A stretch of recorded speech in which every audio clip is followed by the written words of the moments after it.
to a double feature of Sci-Fi Fantasy Saturday. I did a coffee with Kilroy earlier this morning, so check that out if you will. And now I'm going to unbag Space Infantry Federation from Lock and Load Publishing. Now, I got this as part of Lock and Load's big holiday sale. I think it started before Thanksgiving or on Thanksgiving. It was like its triple factor sale or something like that, and decided that I would pick this up. I've been looking at this for quite some time. It is a space based game, it looks like it's based on the States of Siege system, which I have several of those. I've covered a lot of that on Board Game Geek under my NAP16 handle. And over the time, I've covered a lot of States of Siege type games. And actually during COVID, I did a playoff where I vowed to play all my States of Siege games and accomplished that at that time. Now this isn't a pure port over from States of Siege, but it is it's very reminiscent of there's multiple tracks going to a center, and you're staving off different races or different factions, and there's politics involved here. So this gets a little bit more advanced. It's in the Space Infantry universe, whatever that may be. Space Infantry is another one of their games that's a little bit bigger box type game where you're taking it's more war game ish in that you're taking squads of troops or units and going on missions and going into facilities and tackling certain missions and monsters or aliens or other type of things and trying to accomplish certain things in that vein. I don't have that one, but I vaguely recall. I'm pretty sure it's the same thing, but it used to be in a print and play format, I believe. And I believe I printed off. Well, I printed off a lot of stuff on Board Game Geek and off other places over time.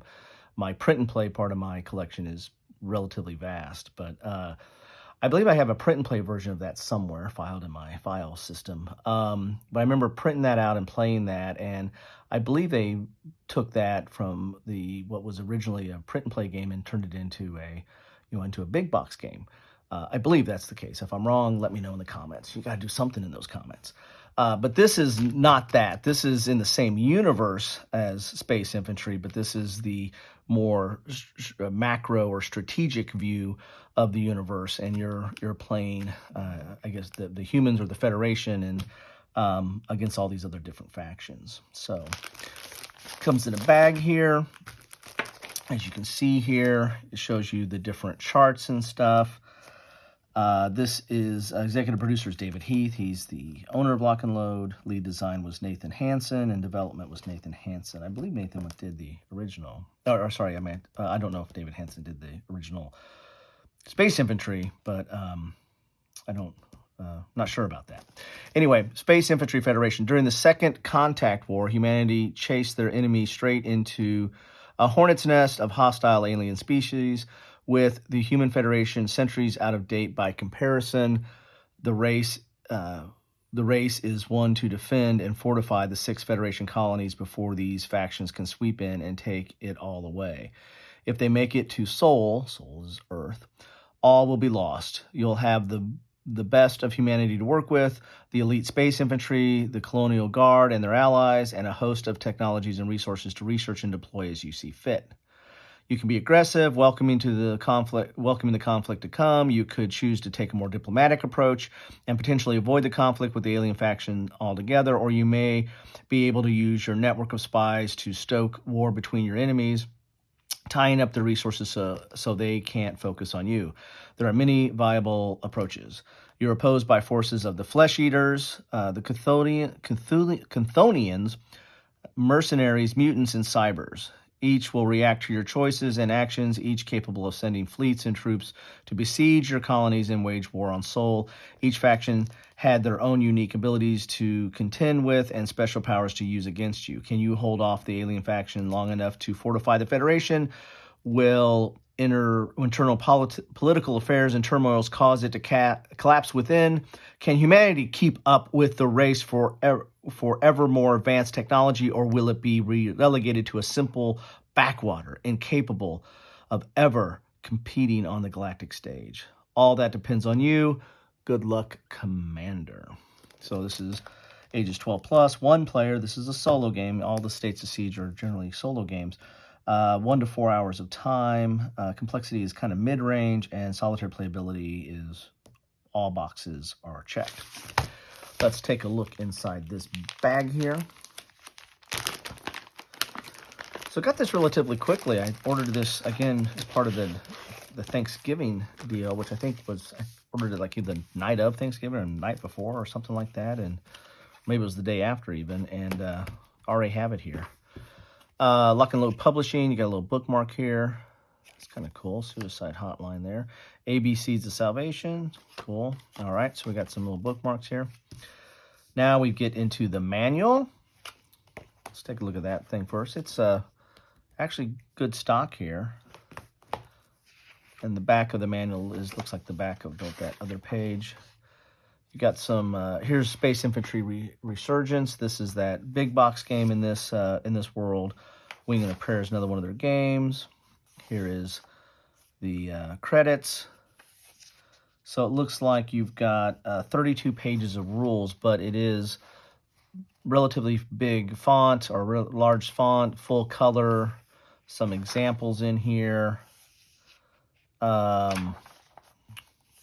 Some notes in here as well.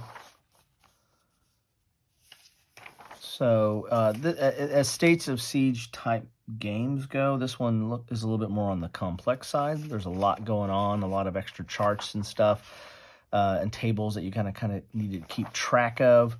But at its heart, it's, I don't think it's overly complex. You see some of the stuff here. Here is your main, or one of your boards here.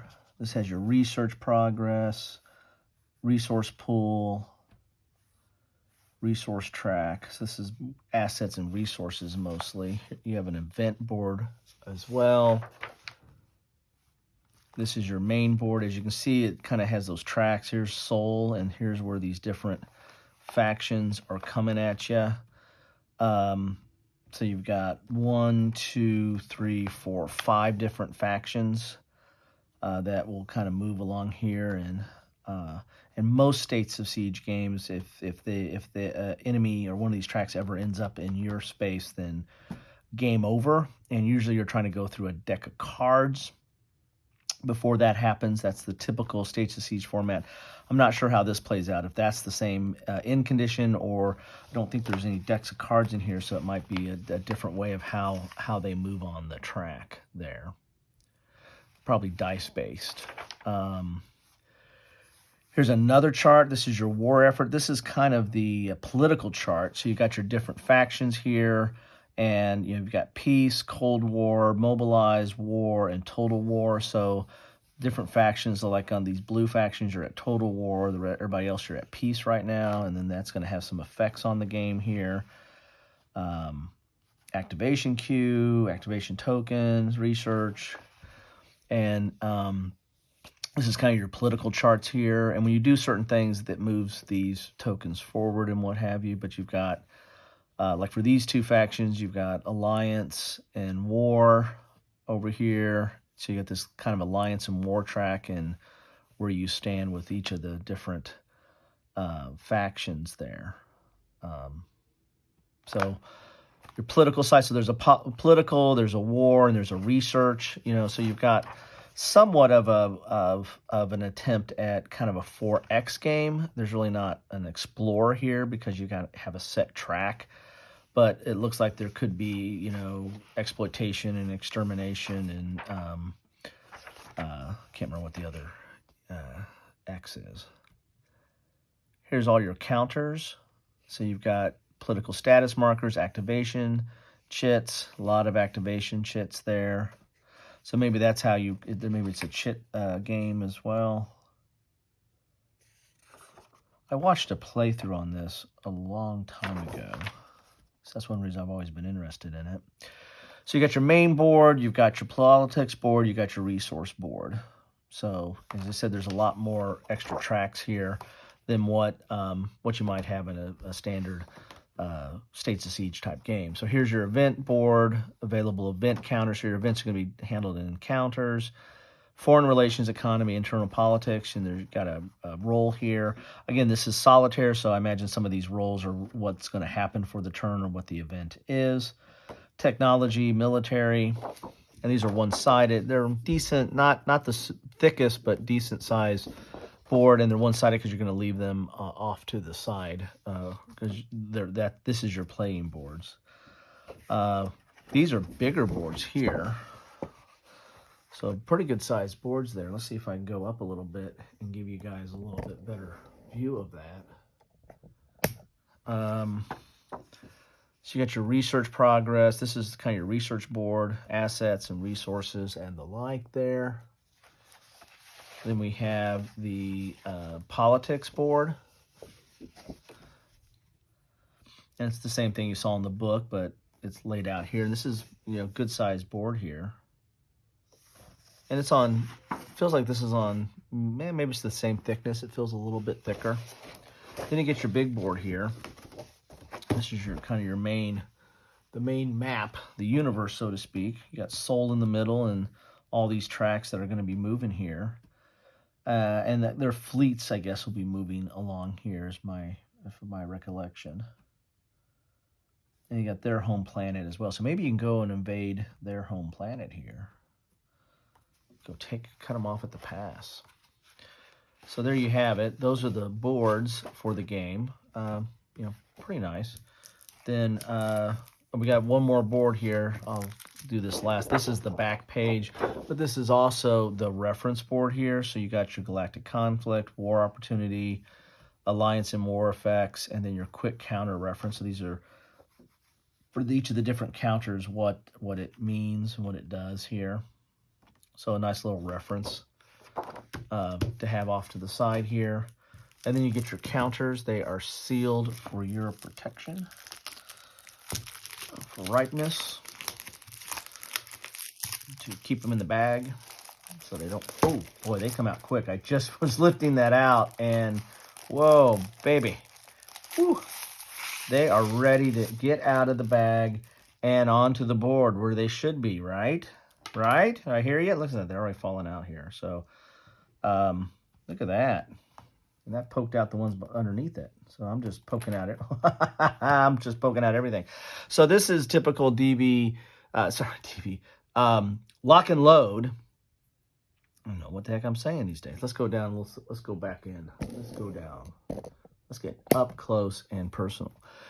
This is typical lock and load type counters. Good thickness. I mean, I wouldn't want to clip these anyway because I think they come out real clean and you don't need to clip, and I'm not a clipper by preference.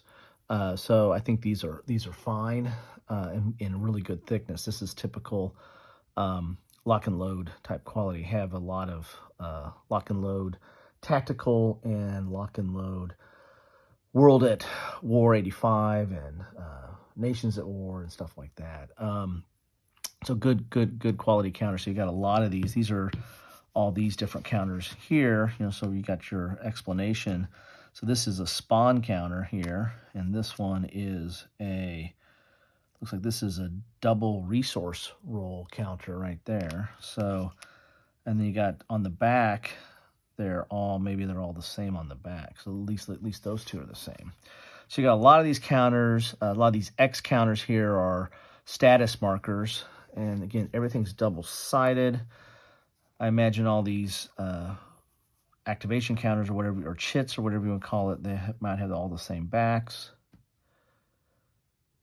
So you got a mine counter there, so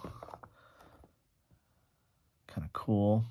And you get two counter sheets here. I've got more jumping off the vine here.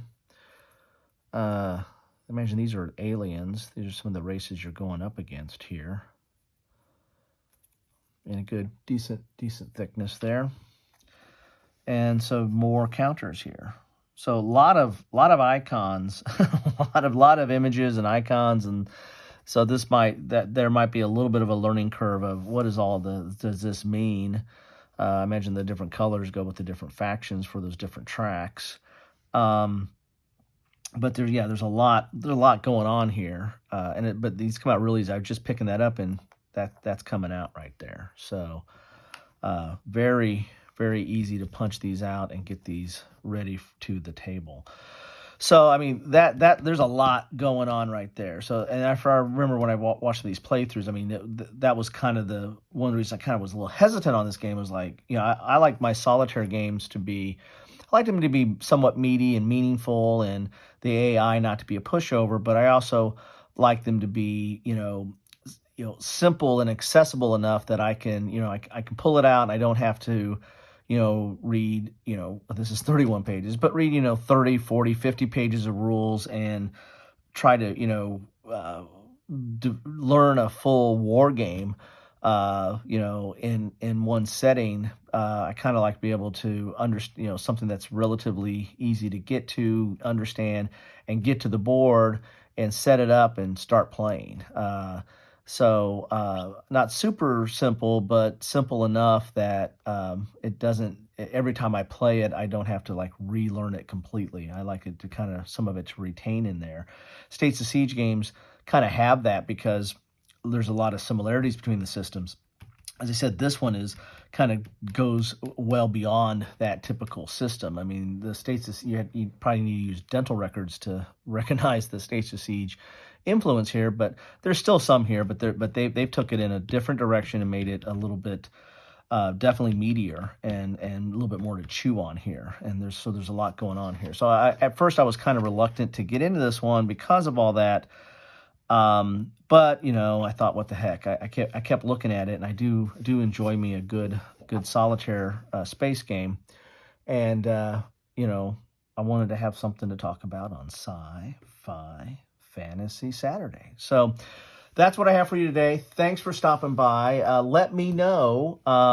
Do you have this? Have you played this? Are you interested in this? If you've played it, do you like it? How hard is it to get into? Is it relatively, once you kind of go through the rules and understand some of the icons and look at the reference, it's piece of cake, or relatively easy to get back into? Love to know that. If you love it, tell me why. If you hate it, tell me why. Love to hear it. Love to start a dialogue. But most importantly, thanks for stopping by. And thanks for sharing some time with me. I know you've got a lot of choices of your time, especially during this time of year, the holiday season. So any amount of time you spend with me is greatly appreciated, and I hope you know that. Anyway, that's what I have for you today on Sci-Fi Fantasy Saturday. Take care.